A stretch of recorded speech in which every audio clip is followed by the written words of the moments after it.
I've got a fever, a Witcher fever, and the only cure is lots of videos about The Witcher. I first encountered the Witcher franchise in 2015 when The Witcher 3 Wild Hunt was released, and I bounced off it really hard. It didn't run very well on my PC, and all the obvious story and lore that I was missing was really confusing, and all told I played about 10 minutes before stopping and not thinking about The Witcher again for 4 whole years until Netflix made a live-action TV adaptation of the books, because apparently there are books?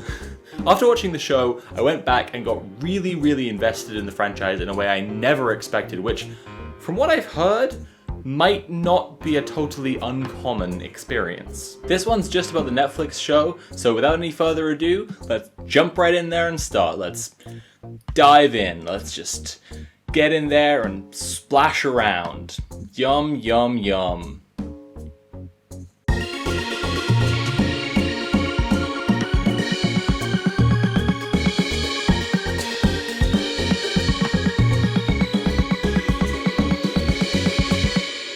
More than usual, I think it's important to make some comparisons to the original books when looking at the show, not because those texts are inherently relevant when discussing this one, but since the show is only presently 1 season long, it can serve as a handy guide for where the show might be going, and therefore shed light on some creative decisions. For example, the focus on Jaskier, or Dandelion if you're a bookler like me, and Geralt's relationship is a solid foundation since they'll be together through pretty much the entire series. Dandelion isn't in all those stories in the books, but Jaskier is in all those stories in the show. I'm really looking forward to more of this show, and Jaskier and Geralt's relationship in particular. The gays can finally get that male-male fantasy relationship they've been waiting for. Lesbians have had Xena and Gabrielle for decades. This one's for the boys. I'm looking forward to Geralt's traveling party expanding, getting to meet Milva, Zoltan the Dwarf, Regis the Vampire. Regis in general I'm just looking forward to a lot, he's great. There are other things I'm not exactly looking forward to, but I'm certainly curious about. For example, how is the show going to deal with the fact that Yennefer is a little statue on a shelf for about 3 whole books? I think when we get to Ciri being gay in the show, there's gonna be a lot of angry piss babies insisting this is the gay agenda is being forced into the show, even though she is gay in the books too. I just imagined that, and now I'm furious. Fuck. However, I think it's more important to talk lore a little bit, because there are some things that are crucial to understanding Witcher that season 1 of the show just doesn't give you. Knowing more of the general lore of the world can help you see where the show is making more artistic parallels. For example, in the second episode, when Yennefer is in Tor Lara, Tower of the Gull, named for Lara Dorren, Geralt and Jaskier are in Dol Blathanna, the land where Lara Dorren, who's a sort of elven Boudica, made her final stand against the humans, and Filavandrel, who they are taken hostage by, is leading an uprising against the humans in Ciri's time. Other lore, however, such as, say, the conjunction of the spheres, can shape the fundamental way you engage with the text. The world of The Witcher is our real world, but in a parallel dimension. There was an event called the Conjunction of the Spheres, in which several parallel worlds merged into one, bringing some humans, vampires, gnomes, unicorns, dragons, and all that good shit into the same world, but not a human world. This world first belonged to the elves. Here's the primer on how to read Witcher. It'll be relevant throughout this series, but I'll just say it here. This lore is giving us a cue to think about what if fantasy creatures and magic existed in the real world. Now, to make a distinction, many fantasy authors aim for realism. A popular example would spring to mind with George R.R. Martin, but Game of Thrones doesn't actually give you any textual cues to examine its realism.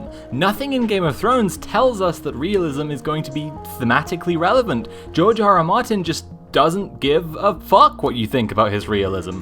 Whereas in Witcher, Andrzej Sapkowski personally holds your hand and walks you right up to the allegory pond, and he says, "Look at all these allegories." Wow! The books make Geralt not exactly a villain or anything, but certainly not a knight in shining armor. To some extent even that's the basic premise of the series. This fantasy chooses not to focus on a brave and chivalrous knight, but on a witcher, a monster slayer, because it is in many ways a deliberate perversion of classic folklore and fairy tale tropes. The non-humans in the world of The Witcher occupy a very interesting space in terms of racial allegory. The elves are, for the American audience, most immediately comparable to Native Americans. It was their land first. For Europeans, as an exiled, stateless people accused everywhere they go of hoarding secret wealth, practicing spells, and doing crimes, the elves are most immediately similar to travelers, or, with a little more interrogation of the medieval setting, the pogroms, the religious discrimination, and the kinds of stereotypes, the closest historical allegory would be the Jews at the time of the Protestant Reformation. At the same time, the elves are also similar to the Celts through the Roman invasion of Britain. There isn't one clean allegory. Instead, Sapkowski's Northern Realms teach us about how racism works in a mechanical way, while also driving home the personal, human element. Wow. If we compare to, say, Max Landis's Bright, we can see two models of racial allegory using fantasy races. In Bright, the humans are immediately apparent as the norm. Even with Will Smith as the protagonist of the film, this obviously puts humans as allegorical to white people. Fairy lives don't matter today. So when we learn that the elves are all rich and seem to control systems of government and the media, well... Or to look at another aspect, the film points out really heavily that the racial differences matter. All of the races are different. When people are being racist in Bright, they talk about the physiological difference between, say, humans and orcs. So your right brain is sitting there saying, this is racism is bad, and your left brain is sitting there saying, everything they're saying is true though, and altogether your takeaway is, racism may be bad, but I can't deny the facts. On the other hand, in the world of The Witcher, whenever we encounter racism, it looks like racism in the real world. People in the real world aren't just walking up to you and talking about biological differences between the races. Stefan Molyneux maybe, but people, not so much. Instead, the racism against non-humans takes the form of accusations of crime, of inherent tendency towards poverty and immoral behavior, and rumors of secret wealth. Not to mention, of course, the idea that they all think they're better than us. At the end of the day, if the elves think they're better than humans, that doesn't make them worse than humans. It makes them just as racist, and that isn't a good reason to be racist. Either way, when you hear examples of racism in The Witcher, they're pretty universally dispelled as lies and racist gibberish. So your right brain says, this is racism, and your left brain says, this is lies, and altogether your takeaway is, racism is gibberish bullshit. With a little more introspection, you might even realize the racism only ever appears in order to reinforce a power dynamic. Wow. With all that how to read The Witcher out of the way, now let's take a look at episode 1, which is also about how to read The Witcher. Look, there's a lot going on in this series, okay? The first 2 books in the series are collections of short stories, which is why the first season is so episodic. The first 2 short stories take place after this one, and characters called Geralt the Butcher of Blaviken, which lets you know when you get to this story set in Blaviken that you should really pay attention. If the books are anything to go by, Andrzej Sapkowski seems to really hate certain groups of people, chief among them academics, historians, and centrists. A repeated theme throughout the whole series, but especially at the start, is Geralt saying, I am not going to get involved. This will surely work out very well for me. And then it works out like total pig shit. How much centrism sucks is a crucial theme in The Witcher. We'll be coming back to it throughout this series. The Butcher of Blaviken's story, The Lesser Evil, is named after the conversation Geralt has with Stregobor about Renfri, and that he has with Renfri about Stregobor, in which both parties beseech him to kill the other, saying that it will be doing the lesser evil. Geralt, big and smart and seeing points on both sides, says, Evil is evil, Stregobor. Lesser, greater, middling, makes no difference. So if I'm to choose between one evil and another, I'd rather not choose at all. Now on the surface, this is a pretty slick quote. I even see this attributed to Andrzej Sapkowski as if this is what he believes. I see this on memes, I see this on t-shirts, I see this quote in my nightmares, because this is where the people who stan Geralt and see what he says as the uncritical message of the entire series run into their greatest nemesis. Basic media literacy. What happens in this story? Geralt tries to stay uninvolved and not take a side, and warns Renfri away from confronting Stregobor. Renfri, who explains that Stregobor had her raped and has been ruining her life since childhood, is not going to back down and drop it, so Geralt fights and kills her men, and then her. What does he get for his troubles? The villagers turn against him, throw rocks at him, run him out of town, and Stregobor gets away scot-free. Geralt even earns a moniker that haunts him everywhere he goes from now on: the Butcher of Blaviken. This is Geralt's one big speech moment in the show, and it's just the setup for him showing his whole entire ass. Even the slick quote Geralt says is designed to, after a moment's inspection, be obviously nonsense. You can't just respond to a question by deriding the basic notion of choice. Ice cream is ice cream, Stregobor. Sweet, delicious, cold. It's all the same. So if I'm to choose between chocolate chip and raspberry ripple, I'd rather not choose at all. The whole Witcher series sees Geralt slowly realize that he has to get involved and care for people. It's kinda his central arc. Still, somehow centrists take this away as a pro-centrist story because of that one line, but what does this actually say? It says that if you try not to pick a side, all you'll end up doing is helping the worst side and making things even shittier than they were going to turn out anyway. The show did change out something about Renfri. Her band was originally a bunch of dwarves, a reference to Snow White, because in the world of The Witcher, fairy tales are real, but they're hyper-real. That's the point. Sometimes I just lie awake at night imagining that episode 1 fight scene, but with Geralt having to take out happy, sleepy, grumpy, and bashful instead. Also added into the show and not the book is a very explicit look at how self-fulfilling prophecies work. The conflict of free will against fate is not exactly a theme itself, more of a narrative device to look at how society treats people when it's already decided who they are. The point here is that if you're told that you have some sort of cursed destiny, and therefore get treated like shit by everyone, there's an antagonism between you and society that makes you society's bad guy. This is a theme we'll continue to see, with, for example, how the elves are treated by the humans. Filavandrel fighting back to try and reclaim his land. The elves are stigmatized by the humans and treated like the bad guys, and even then, them fighting back for self-determination fits into the human narrative that they're the bad guys. You can see this in real-world examples of how racial minorities are treated too. Some Americans still use the phrase Indian giving, which is based in the myth that Native Americans gave the settlers their land and then reneged on their promise. Or if you think about how people talk about the Black Lives Matter movement. We obviously have a racism problem, but smashing up Target isn't gonna change anything. So if I have to choose between violent fascism and violent anti-fascism, I'd rather... Episode 2 starts in a place called Posada, which is where Posadists come from. That was my very, very, very niche leftist Witcher joke. You can support the channel by going to patreon.com/curiovids and play. We should talk about the fetishization of the Witchers, and Geralt in particular.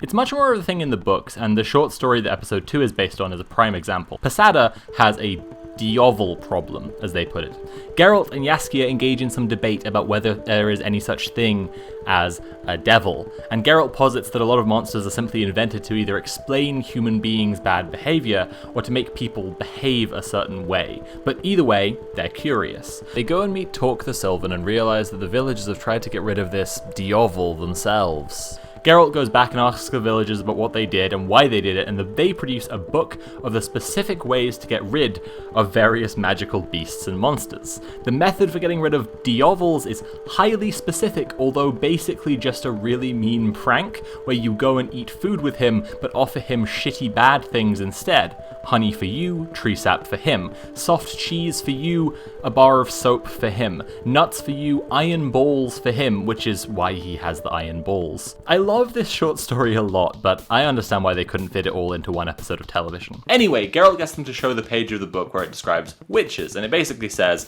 if you've got a monster problem, hire a witcher, but make sure to pay them, because they love getting paid, but also hide your women, because they will fuck. This is the start of a repeating theme throughout the series, where Geralt is seen by women as a sexual novelty, to be experienced and exploited. In Sapkowski's prequel novel, Season of Storms, Geralt is actually seriously sexually harassed and threatened with rape by a bunch of women.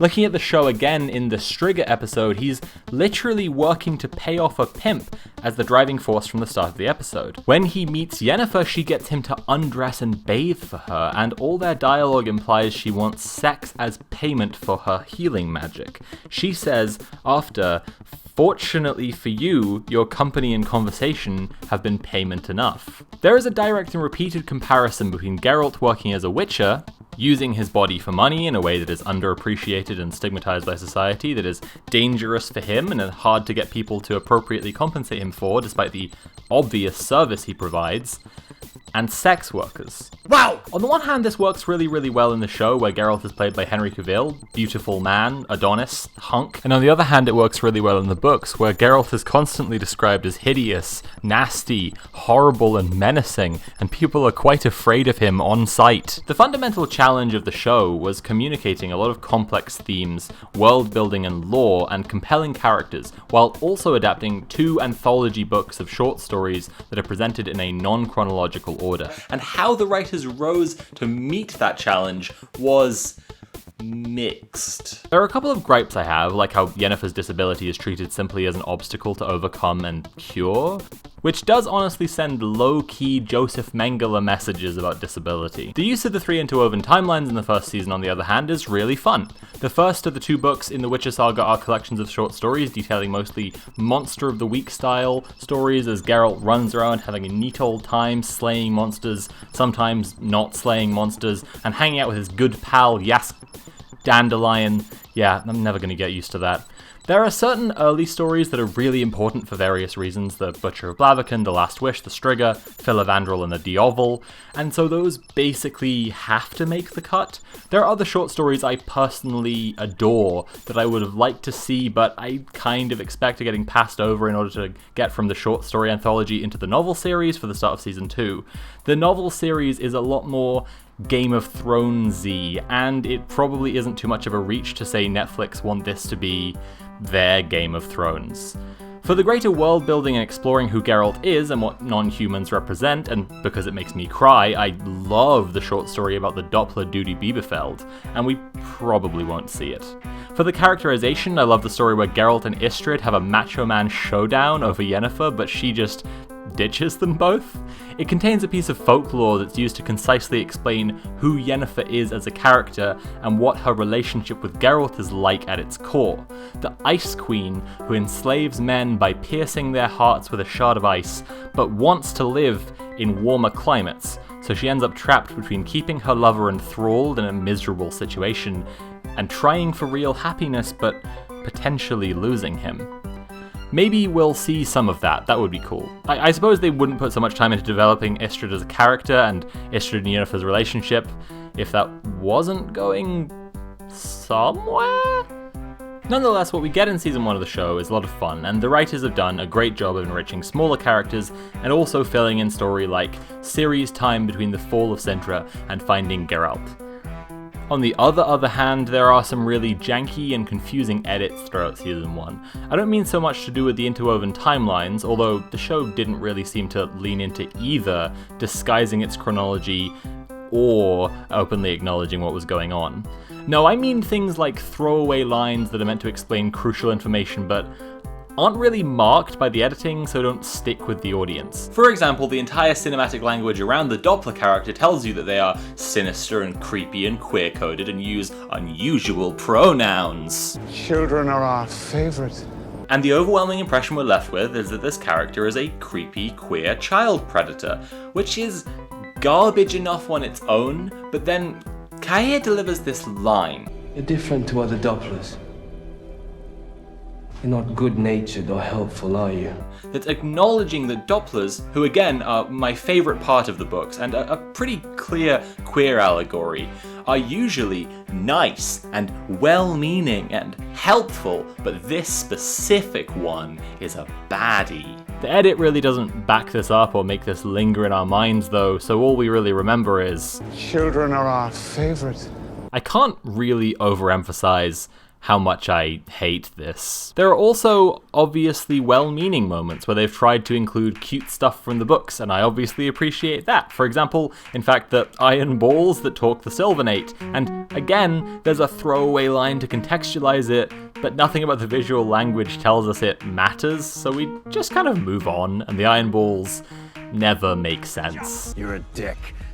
With balls. There are uncomplicated editing mistakes too, like when Yennefer is discovered by Tissaia, it reads like Tissaia just showed up later the same day. You could change the structural editing of the episode to fix this by just cutting away to a different storyline first before returning to Yennefer, making it less immediate. When Geralt accidentally makes a wish and gets the first cut from the djinn, it's supposed to be disguised by him picking up sharp pieces of the lamp, but the edit just looks like ass and doesn't really communicate anything. It also only happens because he's picking up the shards of pottery in the ditziest conceivable way that no one would ever do by stacking them all onto one arm, confirming that Geralt is a buff and beautiful airhead. Vilgefortz. After Vilgefortz is defeated at the Battle of Sodden, it's just confusing. Do you know what's going on with Vilgefortz? I do, because I've read the books. But do you? There are also strange writing decisions. When Geralt chooses the Lore of Surprise in Cintra, he's just seen an enormous amount of chaos and upset because of someone choosing to be paid by Lore of Surprise, and inexplicably, he picks it as well. It's not even okay with the people there. Calanthe is furious. There's a reason for this. In the books, when Geralt calls Lore of Surprise, he does it on purpose, because he needs to take a baby, because that's how new witches are made, by stealing children. And he says all of this out loud, because in the books, especially near the start, Geralt is a bit of a bastard. But in the show, Geralt is played by Henry Cavill, Superman. You can't make Superman a bastard. Can you imagine that? Making Superman a cold, uncaring individualist, making these mercenary decisions about life or death, weighing up what kind of reward he's owed for saving people? So the solution the show seems to have roundly landed on is to transform Geralt into what the kids are calling a himbo. A himbo is a pretty, muscular, well-meaning and kindly man who is also as dumb as a bag of beans. Scholars of the forbidden art of anime may be familiar with Goku, the original archetype of the himbo. I'm not judging here, I'm a well-known thembo, the non-binary counterpart to the himbo, and I have lots of friends who are female himbos, if you will. Fembos. So in the show, instead of declaring this deliberate intent to claim Lore of Surprise in hope of Rumpelstiltskinning an unborn baby, Geralt witnesses all of the stress and hostility and hassle wrapped up in claiming Lore of Surprise, and then, asked to name his reward for saving Dooney, just kind of says, "Hey guys, you know what would be fun?" It's consistent to his character throughout the season too. His catchphrase in the show is even just him saying, "fuck," whenever he realizes he's stumbled ass backwards into a bad situation. The big thing viewers take away from the second episode is Jaskia's song, Toss a Coin to Your Witcher, and damn, yeah, fair, it slaps, it's so catchy. Joey Beatty, who plays Jaskia, said in an interview that even he hasn't stopped singing it since he first heard it. Not just that, but the scene slaps too, it slaps my entire bod. Jaskia is going to write a truthful account, but decides to make a racist ad jingle for Geralt instead, because he thinks it's more fun. That's great. But what viewers should remember is the Geralt and Filavandrel debate. It's a crucial scene. In the book, Geralt and Filavandrel have this incredible conversation where they're both right in different ways, but they're also both wrong, and they need each other's perspectives. Filavandrel is leading his people in a sad and desperate way, but Geralt is wrong in a more insidious way, and Filavandrel is actually teaching him about the basic personhood of elves and non-humans, and why assimilation into human society on humans' terms would necessarily make them second-class citizens, and Geralt doesn't get this because Geralt is, frankly, kind of a racist.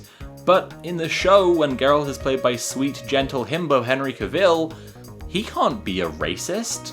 So Geralt just says, "Why don't you go live with the humans?" And Filavandrel says, "We can't live with the humans because of racism." And Geralt says, "Oh, yeah, racism." It isn't just Geralt, though, to be fair.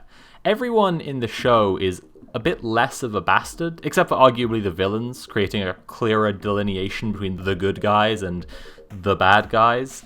The show has undergone himbofication, just like Geralt himself. The themes are there, but they're nice and simple and pretty. The characters are there, but they're nice and simple and pretty. The story is there, but it's nice and simple and pretty.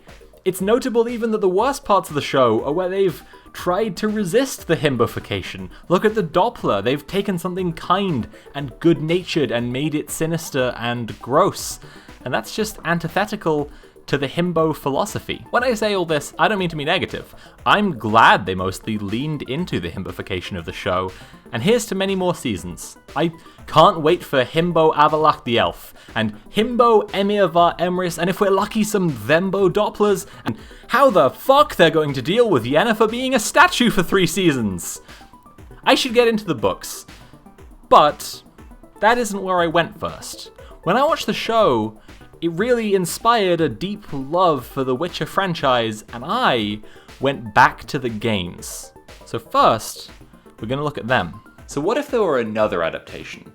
A complex, wide-ranging story that embraced the rich themes of the books, introduced fun, new characters, developed on the ideas of the original in a slightly different and interesting way, and also was incredibly, unrelentingly, intensely horny. When the humble bard graced to ride along with Geralt of Rivia, along came this song. From when the whipple fought a silver-tongued devil, an army of elves at his hoofs did they revel. I'd like to thank Molly Noyes, who did the incredible music on this project, Moth Cub for doing the illustrations, Big Joel for his wows, my patrons who make this all possible, and you, the viewer, for watching this all the way to the end. Witcher Mania has 3 more episodes to go, and we're going to go to some places before this is over, so I hope you'll stick around. I read 8 books, played 3 games, watched the show a whole bunch of times, and now my Witcher fever will not be cured until I get all my takes out. If you want to become a patron and support the channel, you can go to patreon.com/CurioVids and give me $2, or more than $2, to get early access to videos like the rest of Witcher Mania, bonus content, the full video I made for this cover of Toss a Coin to Your Witcher, and much, much more. My Patreon goal reward video about Zack Snyder will also be up for patrons in the next couple of months, and patrons are getting it a full month before premiere. So if you're interested, go check that out. Right now in Poland, a horrible fascist movement is making life impossible for LGBT plus people, and since the original Witcher books are by a Polish author, I thought it was only appropriate to raise awareness for that a little here. So in the description of this video, and all of the Witcher Mania videos, you'll find a link where you can learn more, sign petitions, share resources, and donate to help fight for the lives of queer Polish people. Okay everybody, bye for now. A valley of plenty, whoa. Toss a coin to your Witcher, a friend of humanity. Toss a coin to your Witcher, a valley of plenty, a valley of plenty, whoa. Toss a coin to your Witcher, a friend of humanity.